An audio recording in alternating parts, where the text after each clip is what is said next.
रहे the charge के बारे में। ठीक है, लास्ट हमने चार्ज के बारे में देखा था और किस तरीके से कूलम ने चार्ज के ऊपर काम किया था। ठीक है, थोड़ा सा चार्ज के बारे में और ज्यादा डीप नॉलेज मैं तुमको दूंगा।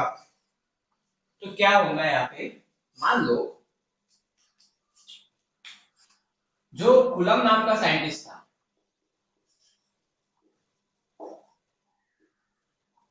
ठीक है, अब इसने चार्ज के बारे में डिस्कवरी तो की, लेकिन उसके अलावा भी उसने ये डिस्कवरी की कि भाई दो प्रकार के चार्ज होते हैं और उसके नेचर और बिहेवियर के बारे में उसने उसको यानी हमको नॉलेज दिया।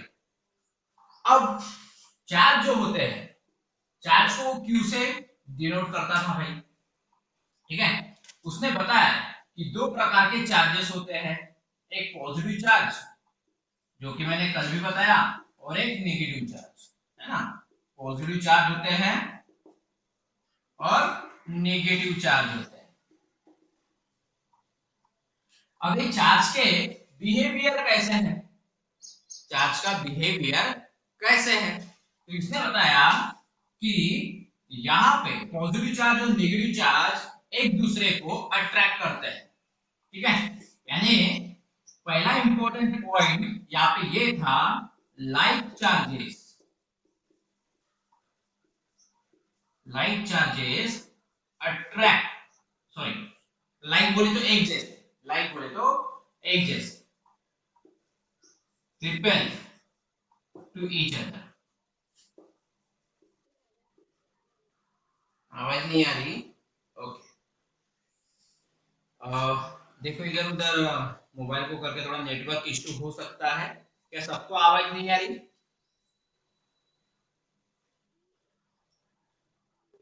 ओके,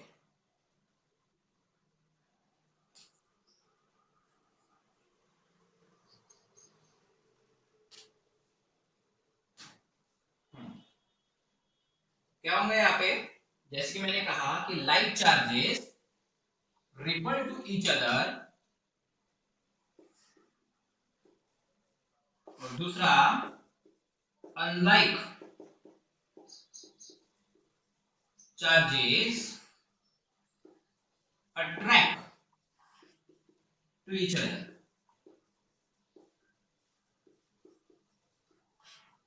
बराबर है, चार्जेस जो होते हैं किसी भी एटम के अंदर, ठीक है, मान लो ये न्यूक्लियस है, इसके अंदर प्रोटॉन वगैरह है, ठीक है, न्यूट्रॉन है, बाद में एक शेल हो गया, ये दूसरा शेल हो गया, ये तीसरा शेल हो गया, यहाँ पे इलेक्ट्रॉन्स है,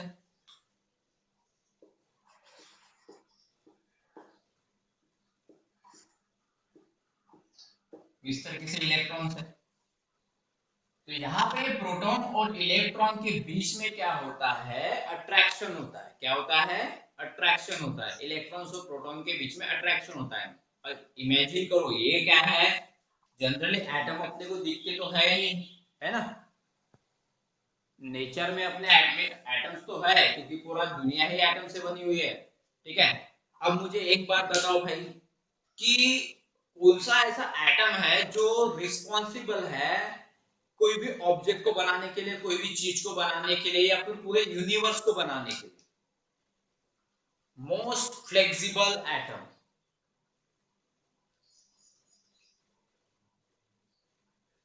मुझे तुमसे आंसर मिलना चाहिए, ऐसा कौन सा एटम है जो रिस्पॉन्सिबल है पूरे यूनिवर्स को तैयार करने के लिए, ह्यूमन बॉडी को तैयार करने के लिए? ठीक है, वेरी नाइस।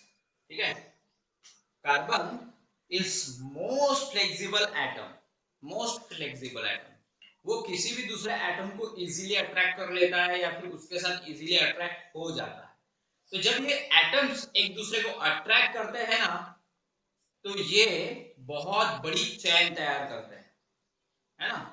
अगर ये एटम एक दूसरे के साथ चिपकते जाए चिपकते जाए चिपकते जाए तो बहुत बड़ी चैन तैयार होती है, और उस चैन के कारण एक ऑब्जेक्ट तैयार हो जाता है।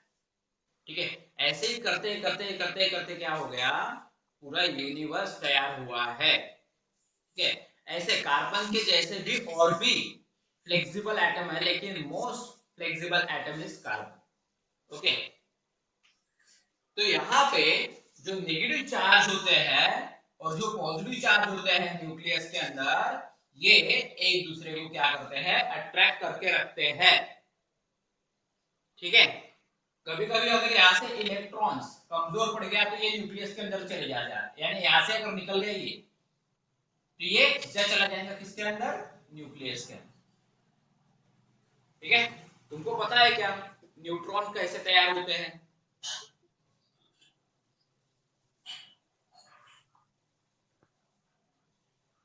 क्या तुमको पता है कि न्यूट्रॉन कैसे तैयार होते हैं? जब ये इलेक्ट्रॉन यहां से निकल के प्रोटॉन के साथ मिक्स हो जाएगा तो एक प्रोटॉन और एक इलेक्ट्रॉन, ठीक है, एक प्रोटॉन और एक इलेक्ट्रॉन मिलके क्या होता है, न्यूट्रॉन तैयार होता है। न्यूट्रॉन मतलब देखो +1 -1 क्या होता है, जीरो। जीरो मतलब क्या, न्यूट्रॉन। न्यूट्रॉन के ऊपर कोई चार्ज नहीं होता, चार्ज लेस होता है। न्यूट्रॉन के ऊपर कोई चार्ज नहीं होता, ये चार्ज लेस होता है, इसके ऊपर कोई चार्ज नहीं होता। इलेक्ट्रॉन के ऊपर चार्ज होता है कौन सा, नेगेटिव, और प्रोटॉन के ऊपर चार्ज होता है कौन सा, पॉजिटिव। क्या ये हमारी दुनिया का है क्या? हम कौन सी चीज के बारे में पढ़ रहे हैं, आउट ऑफ द वर्ल्ड पढ़ रहे हैं कि अंडर द वर्ल्ड पढ़ रहे हैं? हम दुनिया के अंदर की चीजें पढ़ रहे हैं, यानी दुनिया जिससे बनी हुई है उस चीज के बारे में पढ़ रहा है, उसके चार्जेस के बारे में पढ़ रहे हैं, कोई अलग नहीं पढ़ रहे। ठीक है, क्योंकि जैसे कि मैंने कहा कि फिजिक्स, फिजिक्स मतलब भौतिक शास्त्र, तो ये जो होता है हम अपने सराउंडिंग की चीजें पढ़ते हैं, कुछ दिखती है और कुछ नहीं दिखती, बराबर है, कुछ दिखती है अपने को चीजें तो कुछ चीजें नहीं दिखती, तो दोनों के बारे में अपने को पढ़ना पड़ेगा ना। ठीक है, कि कोई कोई चीजें जो दिखती नहीं है उसको इमेजिन करके पढ़ना पड़ेगा, अपने दिमाग में इमेजिन करना पड़ेगा, उसकी तस्वीरें, उसकी फोटोज, उसको इमेजिन करके हमको पढ़ना पड़ेगा। और जो दिखती है, बराबर है, तो उसको ऑब्जर्व करके पढ़ना पड़ेगा। तो इंपॉर्टेंट चीज यही है। ठीक है, पढ़ना तो है, लेकिन दो अलग अलग चीजों के बारे में पढ़ना है, जो इनविजिबल है उसके बारे में भी पढ़ना है, जो दिखाई नहीं देते, एक्चुअली है लेकिन दिखाई नहीं देते, वो माइक्रोस्कोपिक लेवल पे होते हैं, है ना। दो प्रकार के ऑब्जेक्ट होते हैं ना दुनिया में, एक मैक्रोस्कोपिक और एक माइक्रोस्कोपिक, है ना। तो माइक्रोस्कोपिक मतलब क्या है, और मैं बोलूं यहाँ पे माइक्रोस्कोपिक, माइक्रोस्कोपिक मतलब क्या और मैक्रोस्कोपिक मतलब क्या?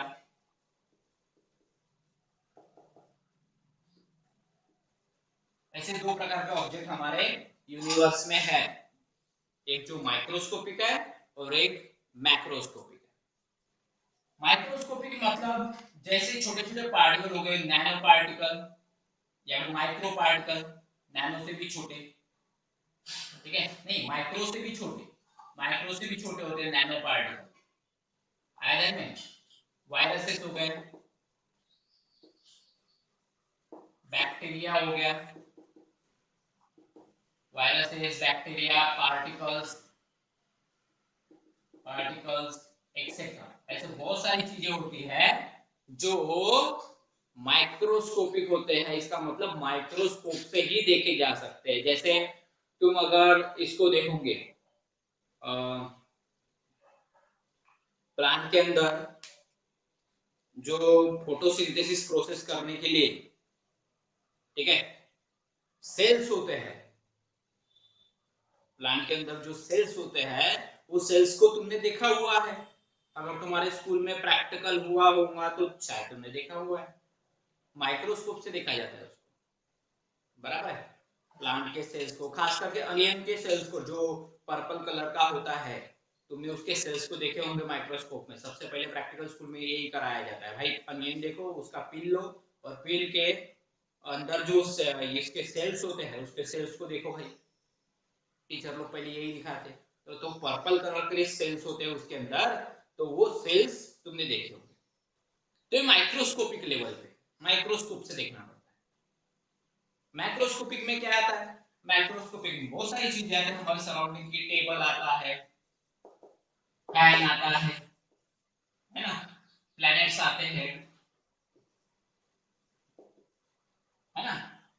पेन आता है, बोर्ड भी आता है, बहुत सारी चीजें होती है जो मैक्रोस्कोपिक में आती है। ये माइक्रोस्कोपिक में आता है और ये मैक्रोस्कोपिक में आता है। मैक्रोस्कोपिक मतलब जो आंखों से दिखाई देता है, क्लियर क्लियर हम देख सकते हैं। में जैसे तुम मुझे देख पा रहे हो लेकिन मैं तुम्हें नहीं देख पा रहा हूँ, नहीं तुम मुझे देख पा रहे हो मतलब मैं मैक्रोस्कोपिक हूँ, मैं तुम्हें नहीं देख पा रहा हूँ इसका मतलब तुम माइक्रोस्कोपिक नहीं हो, तुम भी मैक्रोस्कोपिक में है। वो तो अभी प्रॉब्लम है कम्युनिकेशन का, सिर्फ आवाज तो नहीं आ रही है, लेकिन तुम भी माइक्रोस्कोपिक में आते हो, माइक्रो में नहीं आते, मैक्रो में आते हो। आयरन में तो ये सारी चीजें हैं आयरन में। तो इसको मिटा देता हूँ मैं। ये तो बहुत सिंपल सी चीजें हैं जो तुमको ध्यान में रखनी है, बहुत सिंपल सी चीजें।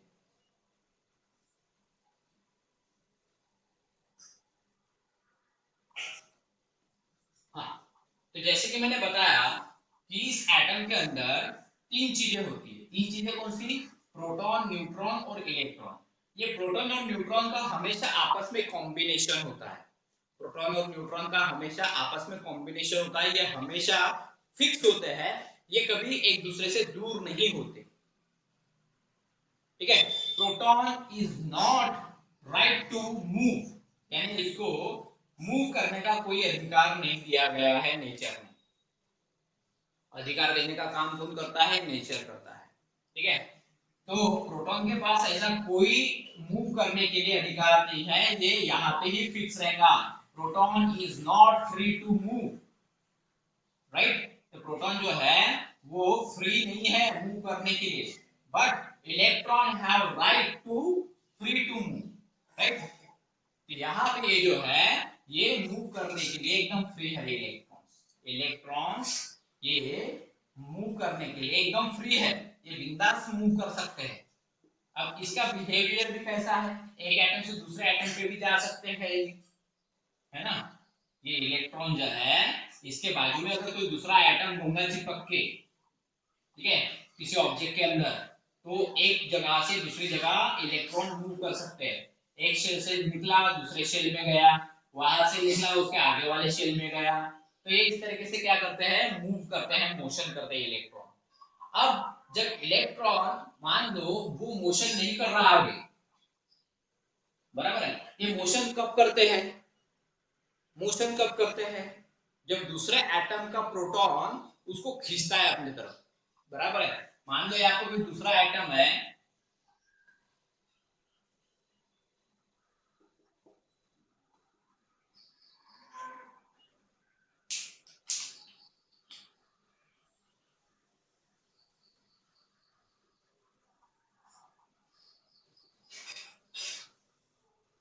मान लो कोई दूसरा एटम है, ठीक है, और यहाँ पे इलेक्ट्रॉन अवेलेबल है,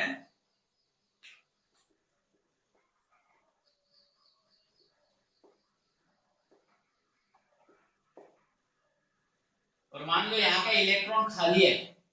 खाली है बोले तो यहाँ का इलेक्ट्रॉन कहीं और चले गया है पहले से। अब पहले से चले गया तो ये ज्यादा पावरफुल बन गया, क्योंकि एटम के अंदर के जो शेल्स होते हैं वो कंप्लीट रहने चाहिए भाई। एटम के अंदर के शेल्स कंप्लीट रहने चाहिए, यानी हर सेल में, पहले सेल में कितने इलेक्ट्रॉन रहते हैं? 2 इलेक्ट्रॉन रहते हैं। पहले सेल में 2 इलेक्ट्रॉन रहते हैं। देखो ये न्यूक्लियस, ये पहला शेल, इसमें कैपेसिटी कितनी होती है? 2 इलेक्ट्रॉन की। दूसरा शेल, इसमें कैपेसिटी कितनी होती है? 8 इलेक्ट्रॉन की, बराबर है। 8 इलेक्ट्रॉन की कैपेसिटी होती है। तीसरा जो होता है इसमें 18 इलेक्ट्रॉन की कैपेसिटी होती है। कितने? 18 इलेक्ट्रॉन की कैपेसिटी होती है। 1 2 3 4 5 6 7 8 9 10 11 12 13 14 15 16 17 18 इलेक्ट्रॉन की कैपेसिटी होती है। अब जरूर नहीं कि 18 ही रहना चाहिए, 8 भी रह सकते हैं। यानी पहले इसमें 2 की कैपेसिटी, दूसरे इसमें 8 की कैपेसिटी, तीसरे इसमें 8 नहीं तो 18 की कैपेसिटी। ठीक है, तो ऐसे कंटिन्यूअसली बढ़ते जाता है। अगर इसमें से मान लो मैं बता रहा हूं कि हमारे पास ऐसा एक एटम है जिसमें 8 की कैपेसिटी ही है, ठीक है, मान लो हमारे पास एक ऐसा एटम है जिसके पास 10 इलेक्ट्रॉन की कैपेसिटी है, बराबर है। मान लो यहाँ पे 10 इलेक्ट्रॉन उसके पास है, पहले शेल में 2 इलेक्ट्रॉन और दूसरे शेल में 8 इलेक्ट्रॉन, बराबर है। तो इतनी कैपेसिटी है, मतलब ये स्टेबल है। ऐसे एटम को क्या कहा जाता है? स्टेबल। स्टेबल मतलब कैसा कि भाई एकदम स्मूथ में रहता है, एकदम काम करता है, एकदम स्मूथ में। मान लो इसके अंदर से एक इलेक्ट्रॉन निकाल दिया गया, इसमें से एक इलेक्ट्रॉन निकाल दिया गया, मतलब इसके पास एक इलेक्ट्रॉन की कमी है। ऐसे भी तो एटम होते हैं जिसकी एटॉमिक कैपेसिटी 9 है, मतलब एटॉमिक नंबर उसका 9 है। एटॉमिक नंबर 9 है मतलब कितना? यहाँ पे रहेंगे 2 और यहाँ पे रहेंगे 7। 2 और 7 कितने हो जाएंगे? 9। लेकिन उसका ऑक्टल कंप्लीट हुआ क्या? आउटर मोस्ट शेल का जो है, ये आउटर मोस्ट शेल जो बाहर की शेल होती है उसे क्या कहते हैं? Outermost shell. बाहर की शेल को क्या कहते हैं? Outermost shell. बाहर की शेल को क्या कहते हैं? Outermost shell. ये सारी चीजें कहाँ पे होती है? एटम के अंदर। ये सारी चीजें कहाँ पे होती है? एटम के अंदर। तो यहाँ पे ध्यान दो, बहुत ही अच्छे से, बहुत ही बेसिक चीज है, बहुत ही नॉलेजेबल चीज है, ठीक है। एटम तो दिखते हैं नहीं, लेकिन काम कैसे करते हैं ये अपने को पता रहना चाहिए।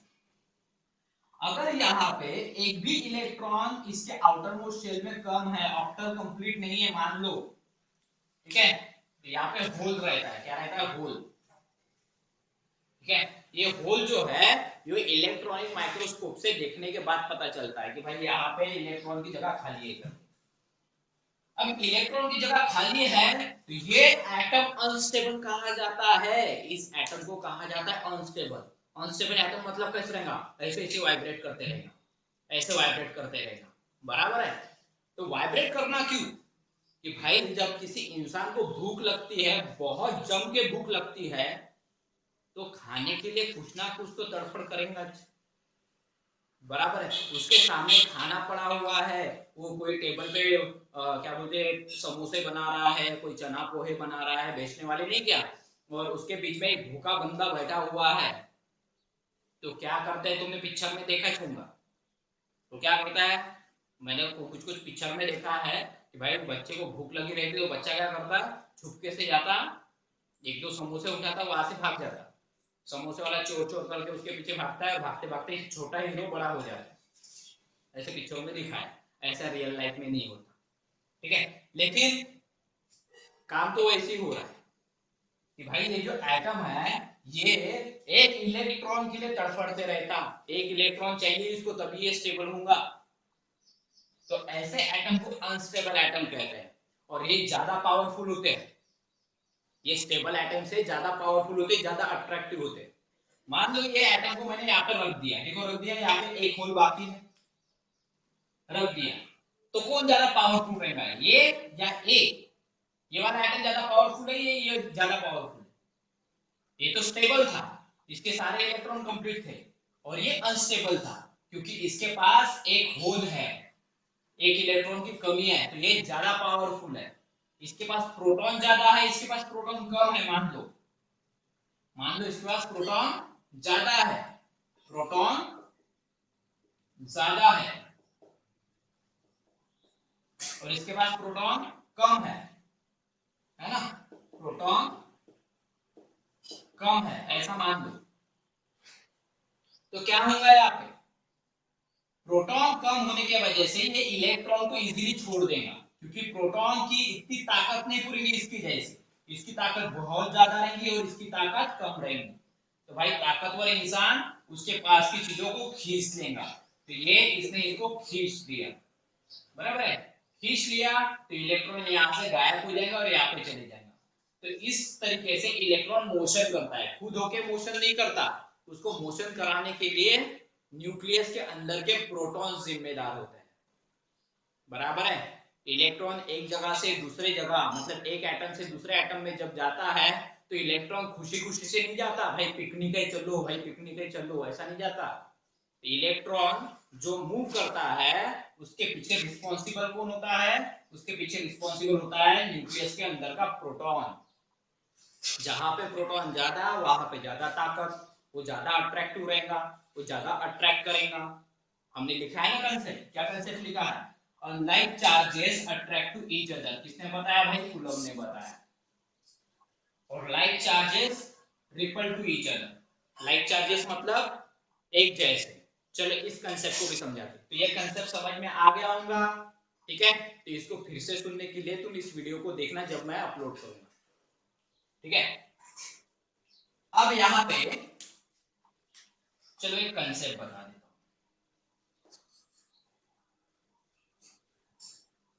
तो ये तो समझ में आ गया होगा, इसको मिटा देता हूं मैं। चलिए तो कंसेप्ट को तो अपने को ये लिखना रहेगा, ठीक है? इसका स्क्रीनशॉट ले लेते हैं ना,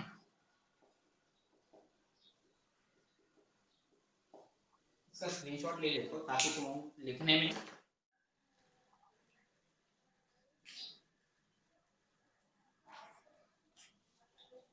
अब इस कंसेप्ट को मिटा देता हूं। स्क्रीनशॉट ले लिया, मैं तुमको सेंड कर दूंगा।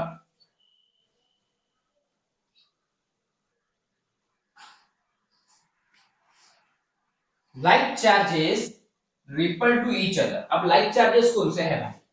ठीक है, मान लो हमारे पास नेगेटिव चार्ज है जिसे हम इलेक्ट्रॉन कहते हैं, और यहाँ पे भी इलेक्ट्रॉन है, ये भी इलेक्ट्रॉन, ये भी इलेक्ट्रॉन। तो इसके बीच में क्या होगा? रिपल्शन होगा। इसके बीच में रिपल्शन होगा। रिपल्शन मतलब एक दूसरे को धक्का मारेंगे।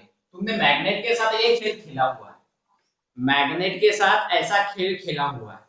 मैग्नेट के अंदर ऐसा होता है कि जो सेम पोल होते हैं, मान लो यहाँ पे नॉर्थ है, यहाँ पे साउथ है, और ये दूसरा मैग्नेट है, यहाँ पे साउथ है, यहाँ पे नॉर्थ है। तो तुमने देखा होगा कि सेम पोल वाले मैग्नेट एक दूसरे को कभी नहीं चिपकते, धक्का मारते हैं। बराबर है?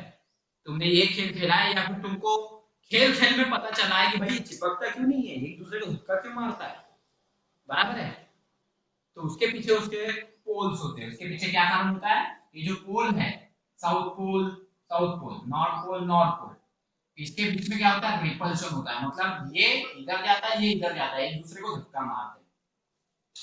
और मैग्नेट में तुमने देखा होगा जब दो मैग्नेट आपस में चिपक जाते हैं तो उसके पीछे कारण क्या होता है कि भाई एक नॉर्थ पोल होता है, एक साउथ पोल होता है, तो दूसरे का नॉर्थ पोल और साउथ पोल एक दूसरे के सामने होते हैं। इसका साउथ पोल, इसका नॉर्थ पोल एक दूसरे के सामने होते हैं, तो ये अपोजिट पोल हो गए। कैसे हो गए ये? Opposite pole. ये सेम पोल हो गए, लाइक पोल, ये अनलाइक पोल। तो ये अनलाइक पोल क्या करते हैं? एक दूसरे को अट्रैक्ट करते हैं, अट्रैक्ट करते हैं। जैसे मैंने एरो एक दूसरे के तरफ दिखाया, ये अट्रैक्ट करते हैं। ऐसा मैग्नेट के अंदर तुमने खेल खेल में देखा होगा। ऐसा एटम के चार्जेस के अंदर भी होता है, चार्जेस के अंदर भी होता है। तुमने करंट खाया है कि कभी? खाया बोले तो ऐसा नहीं, करंट लगा है कि तुमको कभी? बराबर है? यानी तुमने कभी स्विच बोर्ड को हाथ लगा दिया तो वहां तो कुछ करंट वगैरह होगा, छोटा वायर कटा हुआ होगा, तो वायर को हाथ लग गया तो करंट लग गया तुमको। तुमको करंट क्यों लगता है, कभी इसके बारे में सोचा क्या तुमने? ठीक है, इसका कारण ढूंढ के निकालो, कल इसका आंसर बताना मुझे, ठीक है? नहीं मिला तो मैं तो बता ही दूंगा करंट क्यों लगता है, इसके पीछे क्या कारण है। इसका आंसर मुझे ग्रुप में डाल के देना, ठीक है? हाथ से लिखो या फिर जो भी हो, या फिर ऐसे भी बताया तो भी चलता है, ठीक है? तो ये तो हो गया मैग्नेट का, लेकिन हम मैग्नेट के बारे में नहीं पढ़ रहे, हम चार्जेस के बारे में पढ़ रहे हैं। ओके, तो क्या था? एक जैसे चार्जेस मतलब इलेक्ट्रॉन इलेक्ट्रॉन, इसको ऐसा भी निकाल सकते हैं, ऐसा भी निकाल सकते हैं, नेगेटिव चार्ज नेगेटिव चार्ज। बराबर है? ये क्या करते हैं? ये एक दूसरे को रिपल करते हैं, मतलब एक दूसरे को धक्का मारते हैं। तो ये क्या हो गया? Like charges. Like charges repel to each other, ठीक है? हम ऐसा भी तो कर सकते हैं, प्रोटॉन प्लस प्रोटॉन, आयरन में प्रोटॉन प्लस प्रोटॉन, ये भी तो एक जैसे ही चार्जेस हो गए, ये भी तो एक जैसे ही चार्जेस हो गए, तो ये भी क्या करेंगे? ये भी एक दूसरे को रिपेल करेंगे। आयरन में ये भी एक दूसरे को रिपेल करेंगे, ये दोनों केस। अब इस केस के लिए क्या है, यहां पे अगर मान लो एक नेगेटिव चार्ज है और एक पॉजिटिव चार्ज है, ठीक है, ये क्या हो गया, अनलाइक चार्ज। क्या हो गया ये, अनलाइक चार्ज, इसे अनलाइक चार्ज कहते हैं, बराबर है। ये अनलाइक चार्जेस क्या करेंगे, एक दूसरे को अट्रैक्ट करेंगे, एक दूसरे को अट्रैक्ट करेंगे। नेगेटिव पॉजिटिव रो या फिर पॉजिटिव नेगेटिव रो मैटर नहीं करता, बस दोनों एक दूसरे के अपोजिट चार्ज रहे तो ये दोनों एक दूसरे को अट्रैक्ट करेंगे, ठीक है। ये तो हो गया एटम्स के अंदर की एनर्जी। और तुमको पता है कंसेप्ट क्या है, law of conservation of energy का। क्या तुमने कभी सुना है law of conservation of energy? बराबर है भाई, ये एक दूसरे को अट्रैक्ट और रिपल क्यों कर रहे हैं, इसके अंदर कोई तो एनर्जी होंगी आयरन में, और ये एनर्जी आई कहां से, ये एटम के अंदर ये सारी एनर्जी आई कहां से? कभी सोचा क्या इसके बारे में कि एटम के अंदर ये एनर्जी होती कैसे, आई कहां से? अगर तुमने एक बीज लिया, बीज, सूखा हुआ बीज, सीड, और उसको जमीन में डाल दिया तो देखो अपने आप प्लांट तैयार होता है, धीरे धीरे धीरे धीरे वहां पे रोप तैयार होता है, फिर उसके बाद एक बड़ा सा झाड़ तैयार हो जाता है कुछ महीनों बाद, होता है ऐसा, ठीक है। तो ये जो है, ये नेचर के अंदर एनर्जी अवेलेबल है, हर सीड के अंदर भी एनर्जी होती है, हर चीज के अंदर एनर्जी होती है नेचुरली। तो ये एनर्जी का कंसेप्ट क्या है, तो law of conservation of energy, अच्छे से सुनो, law of conservation of energy, law of conservation of energy क्या कहती है कि energy neither be created nor be destroy, मतलब एनर्जी कभी भी हम ना ही तैयार कर सकते हैं ना ही उसे खत्म कर सकते हैं, एनर्जी ऑलरेडी नेचर में है, बस उसे कन्वर्ट किया जाता है, ठीक है, बस उसे कन्वर्ट किया जाता है। जैसे सन के अंदर की एनर्जी, सन के अंदर की एनर्जी को हम ना ही क्रिएट कर सकते हैं ना ही डिस्ट्रॉय कर सकते हैं, बस उस एनर्जी को हम कन्वर्ट कर सकते हैं एक एनर्जी से दूसरे एनर्जी में। जैसे कि solar energy is converted into the electrical energy, solar energy is converted into the heat energy, right. तो ये सारी चीजें होती है। तो ये नेचर में ऑलरेडी एटम के अंदर ये सारी एनर्जीज है, नेचर के अंदर ये सारी एनर्जीज है, भले स्मॉल स्मॉल अमाउंट में होंगी, छोटे छोटे क्वांटिटी में होंगी, लेकिन एनर्जी अवेलेबल है, ये चार्जेस के अंदर भी एनर्जी अवेलेबल है, ठीक है। तो इसलिए ये अट्रैक्ट कर सकते हैं और रिपल कर सकते हैं, या पे रिपल हो रहा है या पे अट्रैक्ट हो रहा है। तो ये जो कंसेप्ट है वो इसके लिए,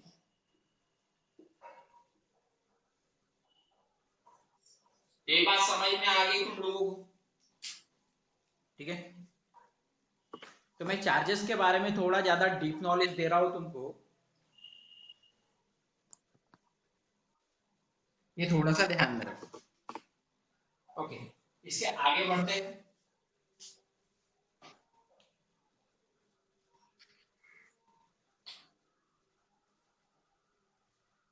तो Q एक इलेक्ट्रॉन मतलब नेगेटिव चार्ज दूसरे एटम की तरफ मूव करता है, इसके बारे में तुमको पता रहना चाहिए, बराबर है।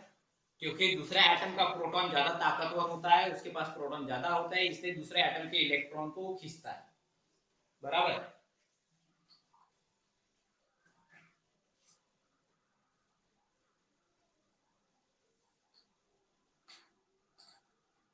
तो ये सारे कंसेप्ट बहुत इंपॉर्टेंट होते हैं।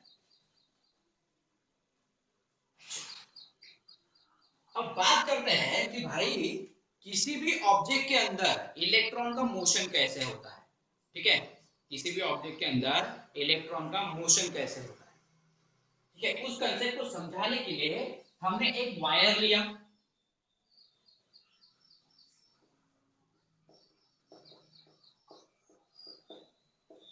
Motion of electron in any object, motion of electron in any object। अब इलेक्ट्रॉन के मोशन के लिए ऑब्जेक्ट को दो कैटेगरी में डिवाइड किया गया है। ऑब्जेक्ट को दो कैटेगरी में डिवाइड किया गया है, वो कैटेगरी हम आगे चल के देखेंगे, ठीक है। फिलहाल चलो देख ही लेते हैं ना। ऑब्जेक्ट की दो कैटेगरी होती है, ठीक है। ऑब्जेक्ट की दो कैटेगरी।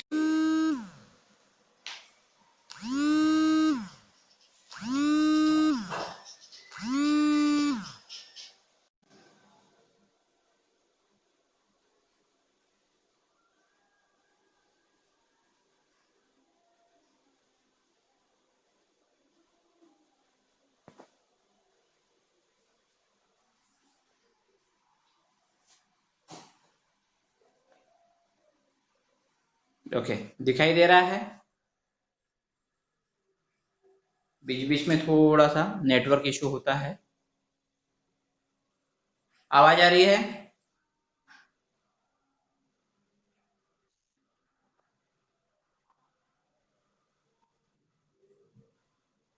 ओके, बोर्ड क्लियर दिख रहा है? ओके, तो देखो, ऑब्जेक्ट की दो कैटेगरी होती है। ऑब्जेक्ट की दो कैटेगरी कौन सी होती है? कि पहली कैटेगरी होती है कि एक ऑब्जेक्ट होता है जो कंडक्टर टाइप का होता है। कंडक्टर, कंडक्टर टाइप का मतलब क्या? जिसमें से इलेक्ट्रॉन फ्लो कर सकते हैं एक ही डायरेक्शन में, ठीक है। जिसमें से इलेक्ट्रॉन फ्लो कर सकते हैं इन वन डायरेक्शन,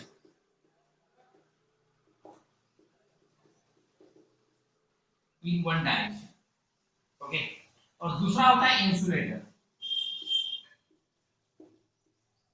ठीक है।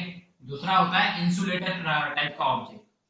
दो प्रकार के ऑब्जेक्ट हैं, एक कंडक्टर टाइप का ऑब्जेक्ट है और एक इंसुलेटर टाइप का ऑब्जेक्ट है। इंसुलेटर मतलब क्या? कि जिसमें से इलेक्ट्रॉन तो फ्लो होते हैं लेकिन एक ही डायरेक्शन में नहीं होते। Electron does not flow in one direction, in one direction।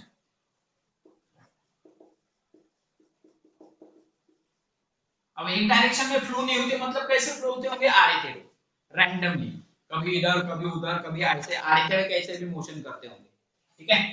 तो ऐसा मोशन होता है और इसमें एक ही लाइन में मोशन होता है, लेकिन कब होता है इसके पीछे कारण है। आयरन में ये एक ही डायरेक्शन में मोशन कर सकते हैं या कि इलेक्ट्रॉन, लेकिन उसके पीछे भी कंडीशन है। कब कर सकते हैं, क्यों कर सकते हैं, उसके पीछे क्या कारण है, इसके बारे में देखना। मान लो हमारे पास एक ऑब्जेक्ट है, कोई भी एक वायर लिया मैंने, उस वायर को थोड़ा सा जूम करके दिखा, बराबर है। इसके अंदर एटम्स होते हैं, बराबर। अब ये एटम को मैं एक ही शेल दिखा रहा हूं यहाँ पे और छोटे छोटे एटम दिखाऊंगा, क्योंकि कोई भी सॉलिड जब तैयार होता है तो उसके एटम एक दूसरे को स्ट्रांगली अट्रैक्टेड होते हैं, एक दूसरे के साथ चिपके हुए रहते हैं। सारे एटम एक दूसरे के साथ स्ट्रांगली चिपके हुए रहते हैं। लेकिन मैं अगर ऐसा दिखा के बैठूंगा तो उसमें समय वेस्ट होगा, इसलिए मैं थोड़ा सा दूर दूर दिखाऊंगा, ठीक है। तो ये एटम जो है यहाँ पे है लेकिन थोड़े दूर दूर दिखा रहा हूँ ताकि समझ में आए।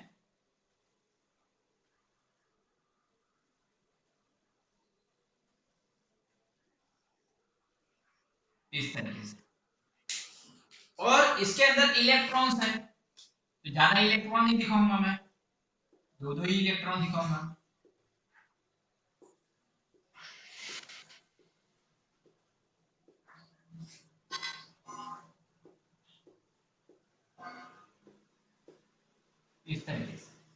ये इलेक्ट्रॉन्स एक जगह से दूसरी जगह ये जाएंगे, यहां से इधर जाएंगे, ठीक है, कोई इधर जाएगा, ठीक है। अब जाएगा मतलब क्या, यहाँ से जगह खाली होती, जब यहाँ का इलेक्ट्रॉन खाली हो गया, यहाँ का इलेक्ट्रॉन खाली हो गया, इसलिए यहाँ का इलेक्ट्रॉन यहाँ पे जा पाए, यहाँ का इलेक्ट्रॉन कहीं और चले गया है, यहाँ का इलेक्ट्रॉन कहीं और चले गया, ठीक है। थोड़ा बारीक निकाल रहा हूं मैं, छोटा छोटा निकाल रहा हूं, ठीक है।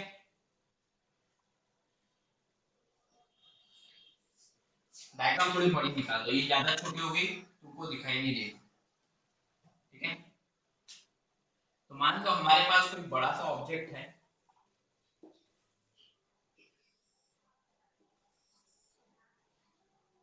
बड़ा सा ऑब्जेक्ट है, और यहाँ पे मैंने कुछ एटम्स निकाले, ठीक है, कुछ एटम निकाले, और यहाँ सबके पास दो दो इलेक्ट्रॉन्स है, ऐसा मान,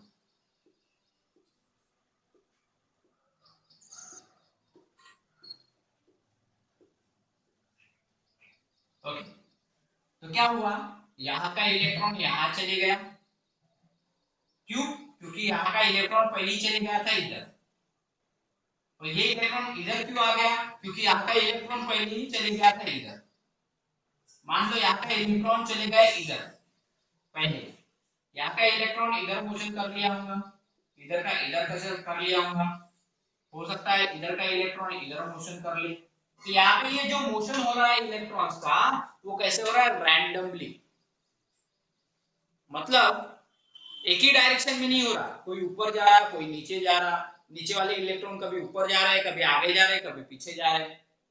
तो इलेक्ट्रॉन का जो यहाँ पे मोशन हो रहा है एक एटम से दूसरे एटम में, ये जो इलेक्ट्रॉन का मोशन है ये रैंडमली फॉर्म में है, एक ही डायरेक्शन में है क्या, देखो सेम डायरेक्शन में है क्या, नहीं, सब आगे आगे घुस रहे, कभी एक इधर आ रहा तो कभी उधर जा रहा, कभी नीचे आ रहा तो कभी ऊपर जा रहा, तो इसे कहते हैं रैंडमली मोशन ऑफ इलेक्ट्रॉन, ठीक है, रैंडमली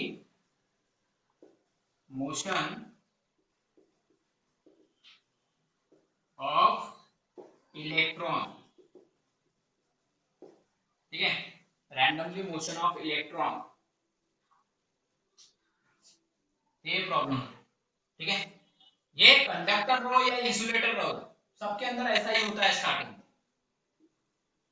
कंडक्टर टाइप का ऑब्जेक्ट रहो या फिर इंसुलेटर टाइप का ऑब्जेक्ट रहो, इसके अंदर स्टार्टिंग में सेम बिहेवियर होता है।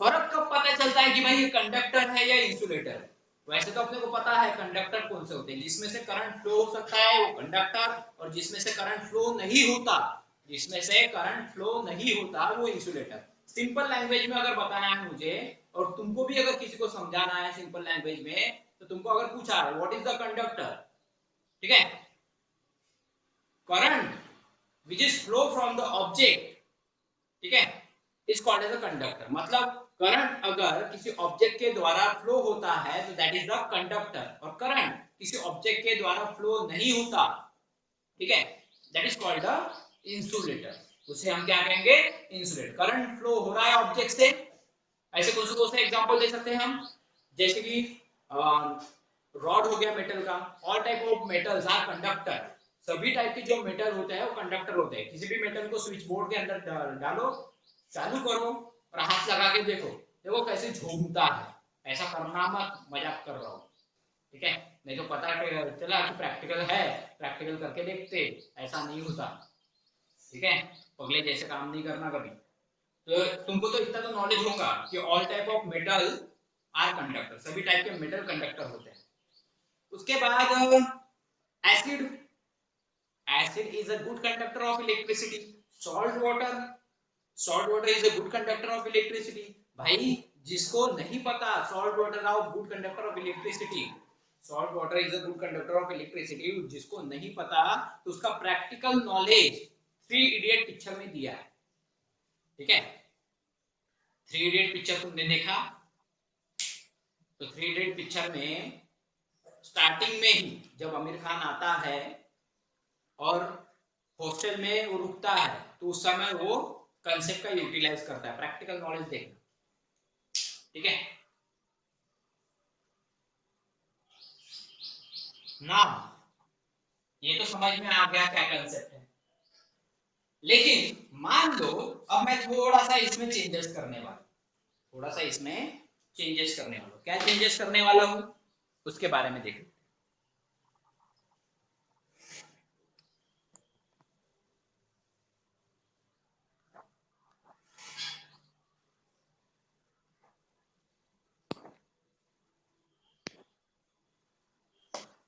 ना।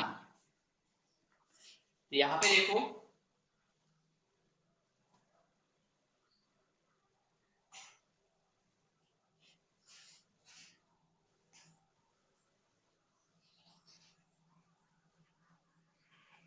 अब कंडक्टर के अंदर क्या होता है, सिर्फ कंडक्टर के बारे में देखो। मान लो एक मेटल वायर, ये क्या है, एक मेटल वायर है, या फिर लिख लेता हूं मेटल वायर, जिसको मैंने जूम करके दिखाया है आपको, ठीक है। मेटल वायर इतना बड़ा नहीं रहता, रहता भी होगा लेकिन अपने कोई काम का नहीं। लेकिन अपन जब प्रैक्टिकल के लिए लेते हैं एकदम पतला सा मेटल वायर जो अपने घर में होता है, कॉपर वायर, वो उसको लेते हैं, ठीक है। तो उसको मान लो कि जूम करके दिखाया मैंने किसी माइक्रोस्कोप के द्वारा या किसी दूसरे मैग्नीफाइंग ग्लास के द्वारा, हमने इसको क्या किया है, जूम करके दिखाया। और सिर्फ इतना ही भाग जूम करके दिखाया, बाकी भाग नहीं दिखाया, बाकी भाग ऐसे रहेगा, ठीक है। यहाँ पे रहेगी बैटरी, यहाँ पे हम बैटरी शो करेंगे,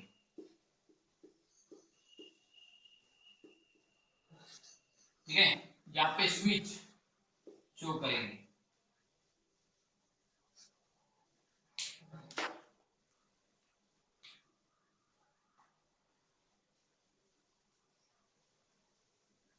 इस तरीके से।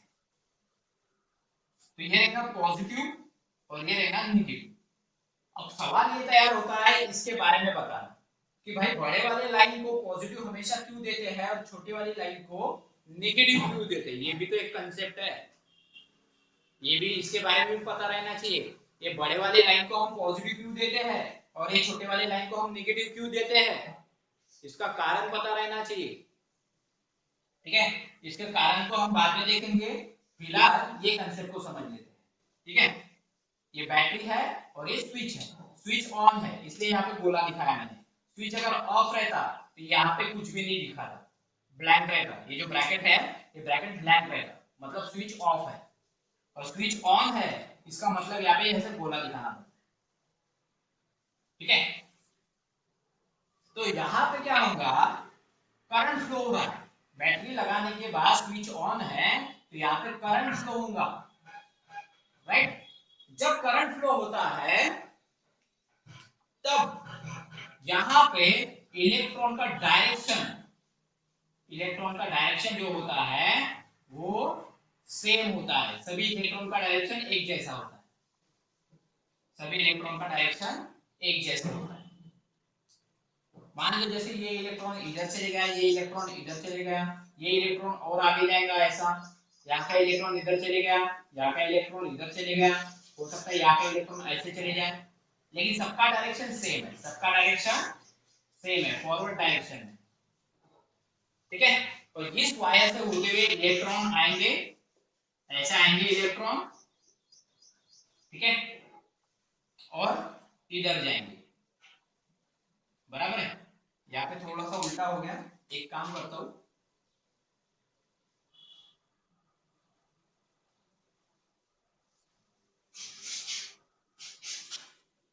बैटरी इस तरीके से बनाता हूं, ये बड़ा, ये छोटा, ये बड़ा, ये छोटा, ये बड़ा और ये छोटा रहेगा। और यहाँ पे ये रहेगा पॉजिटिव और ये रहेगा नेगेटिव, ऐसा लगा दिया मैंने, पॉजिटिव उधर लगाया, नेगेटिव इधर लगाया, ठीक है। तो इलेक्ट्रॉन इस तरीके से आएंगे, ऐसे पॉजिटिव की तरफ अट्रैक्ट होंगे, राइट। इलेक्ट्रॉन जो है नेगेटिव, ये बैटरी, अब मुझे बताओ एटम के अंदर का पॉजिटिव ज्यादा पावरफुल है कि बैटरी के अंदर का पॉजिटिव ज्यादा पावरफुल है। ऑब्वियसली बैटरी के अंदर का, बैटरी के अंदर जो पॉजिटिव चार्ज है वो ज्यादा ताकतवर है, इसलिए क्या होगा, यहाँ से इलेक्ट्रॉन खींचते हुए इधर आएंगे, सारे इलेक्ट्रॉन। ये भी तो एक वायर है, इस वायर के अंदर भी इलेक्ट्रॉन होते हैं, लेकिन ये वायर को जूम करके नहीं दिखाया, हमने वायर का सिर्फ इतना सा भाग जूम करके बताया ताकि तुमको इलेक्ट्रॉन का बिहेवियर समझ में आए। ठीक है, यहां से इलेक्ट्रॉन जा रहे हैं और यहां से पॉजिटिव के पास से होते हुए आगे बढ़ेंगे, इलेक्ट्रॉन इधर जाएंगे, फिर इधर जाएंगे, फिर यहां से होते हुए फिर इस तरीके से मोशन चलते रहेगा, इस तरीके से मोशन चलते रहेगा। बराबर है, तो ये होता है किसके अंदर, कंडक्टर के अंदर।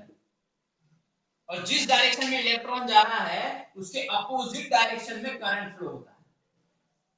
जिस डायरेक्शन में इलेक्ट्रॉन जाता है उसके अपोजिट डायरेक्शन में करंट फ्लो होता है, that is positive to negative. Current हमेशा कैसे होता है, पॉजिटिव टू नेगेटिव।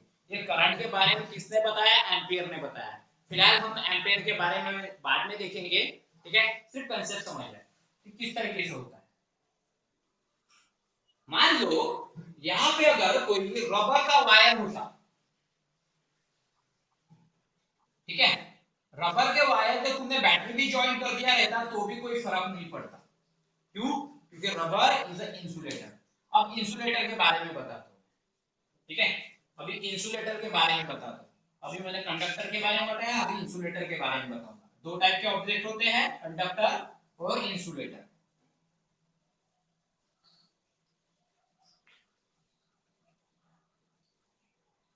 चलो अभी इंसुलेटर के बारे में बताता हूं।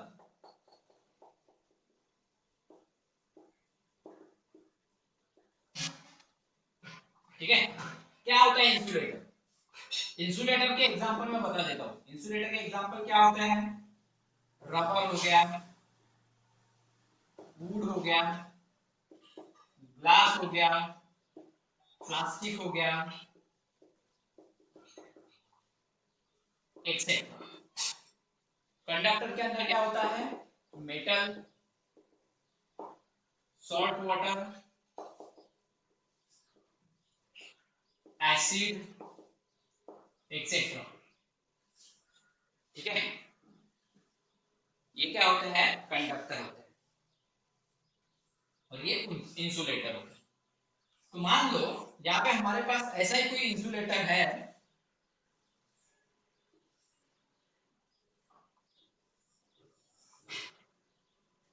ये मान लो वुड है या फिर रबर है, कुछ भी ले लो, तुमको क्या लगता है वो ले लो। यहाँ पे मैं बोल रहा हूँ रबर है तो इसको रबर ले लेते, रबर। ठीक है, यहाँ पे आइटम निकाल लेता हूँ कुछ।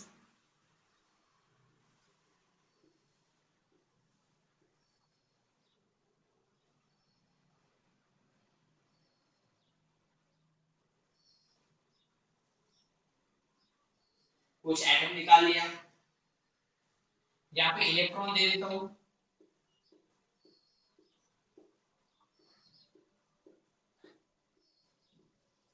ओके, ये इलेक्ट्रॉन दे दिए। अब इलेक्ट्रॉन का मोशन कैसे रहेगा, मान लो ये इलेक्ट्रॉन नीचे चले गया, ये इलेक्ट्रॉन आगे चले गया, इधर वाला इलेक्ट्रॉन ऊपर चले गया, इधर वाला इधर आ गया। ठीक है, इधर वाला नीचे आ गया, इधर वाला इधर चले गया पीछे में वापस।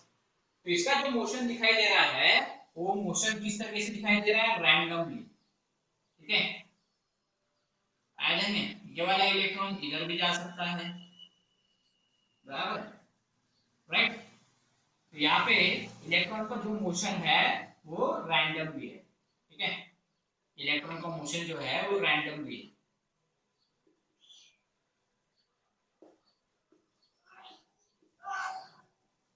रैंडमली मोशन ऑफ इलेक्ट्रॉन क्या कर रहे हैं, रैंडमली मोशन कर रहे हैं।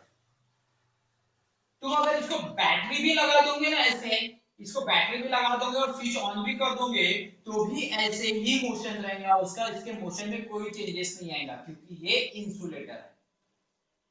यानी जो इलेक्ट्रॉन्स होंगे वो सेम डायरेक्शन में मोशन नहीं करेंगे इंसुलेटर के अंदर, भले तुम कितना भी करंट अप्लाई कर दो उसके ऊपर, एसी करंट क्यों ना लगा दो उसको, तो भी इलेक्ट्रॉन का मोशन ऐसे ही होता है इंसुलेटर के अंदर।